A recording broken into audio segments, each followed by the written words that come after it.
नमस्कार, मैं हूं रवि तिवारी। अब देखना शुरू कर चुके हैं लोकल टीवी। आपको बताना चाहूंगा कि विश्व हिंदू परिषद प्रखंड देवभोग के कार्यकर्ताओं के द्वारा जिस तरह का जो कार्य किया गया है, उस कार्य को जो भी सुनता है या उस कार्य की जानकारी जिस व्यक्ति तक भी पहुंच रही है, सब लोग उस कार्य की सराहना करते हुए नजर आ रहे हैं। जी हाँ, मैं आपको बताना चाहूंगा कि विश्व हिंदू परिषद के देवभोग प्रखंड के कार्यकर्ताओं को आज सुबह गौ माता के निधन की सूचना मिलती है। इसके बाद विश्व हिंदू परिषद के जो कार्यकर्ता होते हैं सभी संबंधित जगह पर पहुंचते हैं। इसके बाद गौ माता के जो पालक होते हैं या किसके यहाँ की गौ माता है, इसके विषय में जानकारी लगाने का प्रयास लगाया जाता है।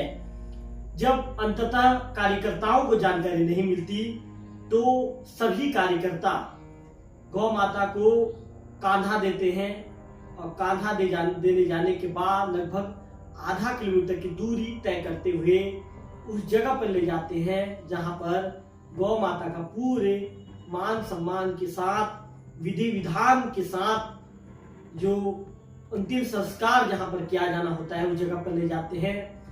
सभी कार्यकर्ता मिलकर लगभग 10 से 15 की संख्या में कार्यकर्ता होते हैं। प्रखंड अध्यक्ष विकास उपाध्याय भी वहां पर मौजूद थे। उनके नेतृत्व में सभी कार्यकर्ता वहां पर पहुंचते हैं। अब पहुंचने के बाद गड्ढा खोदने का जो काम है कार्यकर्ताओं के द्वारा किया जाता है और गड्ढा खोदे जाने के बाद सभी कार्यकर्ता मिलकर जब गौ माता को उस गड्ढे में डालते हैं, उसके बाद माता के ऊपर में जो सफेद वस्त्र होता है, सफेद वस्त्र उनके ऊपर में डाला जाता है, फूल डाला जाता है, गुलाल डाला जाता है। सभी दोनों हाथ जोड़कर जो माता के ये कहें कि उनके मृतात्मा के शांति के लिए प्रार्थना करते हैं।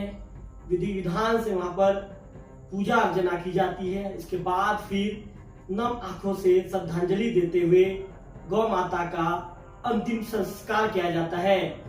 प्रखंड अध्यक्ष विकास उपाध्याय से हमने बातचीत की तो उन्होंने हमें बताया कि उन्हें सूचना मिली थी कि देवभोग में एक जगह पर गौ माता मृत अवस्था में पड़ी हुई है। सूचना के बाद विकास जब इस सूचना को अपने व्हाट्सएप ग्रुप में शेयर करते हैं तो इसके बाद जो गौ भक्त होते हैं, विश्व हिंदू परिषद के जो कार्यकर्ता होते हैं, सभी एक जगह पर प्रखंड अध्यक्ष के पास पहुंचते हैं। सभी एकत्रित होकर तत्काल मौके के लिए रवाना होते हैं। मौके पर पहुंचने के बाद पतासाजी करने का प्रयास किया जाता है कि गाय किसकी घर की है, जानकारी लगाने का प्रयास किया जाता है। अंततः जानकारी नहीं मिल पाती और जानकारी नहीं मिल पाने के बाद जो सभी कार्यकर्ता होते हैं गौ माता को कांधा देकर वहां से उठाते हैं और आधा किलोमीटर की दूरी तय करते हुए वहां पर ले जाते हैं। सभी मिलकर वहां पर मेहनत करते हैं। सभी अपना ये कहें कि सभी सभी मिलकर गड्ढा खोदते हैं। आपस में बारी बारी से सभी मिलकर गड्ढा खोदते हैं और गड्ढा खोदने के बाद गौ माता को अंतिम प्रणाम करते हुए उन्हें उनके प्रति श्रद्धांजलि व्यक्त करते हुए मृत आत्मा को नम आंखों से श्रद्धांजलि देते हुए उनका अंतिम संस्कार करते हैं। निश्चित तौर पर लोकल टीवी भी विश्व हिंदू परिषद के कार्यकर्ताओं के इस कार्य की सराहना करना चाहेगा।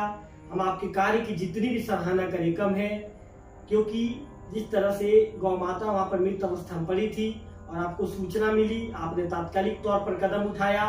गौ माता के प्रति आपका जो प्रेम है, जो आदर है, जो भाव है, जो सम्मान है, आपने जिस तरह से उस सम्मान के लिए अपने गौ माता के सम्मान के साथ गौ माता को अंतिम विदाई दी, उनका अंतिम संस्कार किया, उसके लिए हम जितनी भी आपकी तारीफ करें हमारे पास शब्द कम पड़ जाएंगे।